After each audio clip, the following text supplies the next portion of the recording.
Today I'm making red velvet magic bars. First, in a bowl, add 1 box of red velvet cake mix, 1 egg, and 1 stick of melted butter. Mix that up until you have a dough.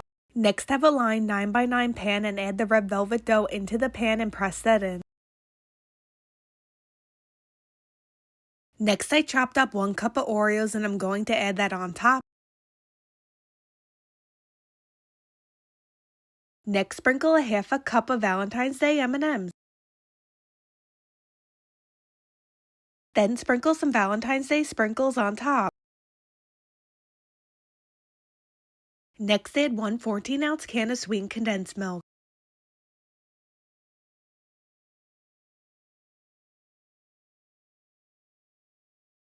Next, spread this out gently and bake this at 350 for 25 to 30 minutes. Once the magic bars are done, I let them cool for 2 hours before slicing into them, and here's an up-close look.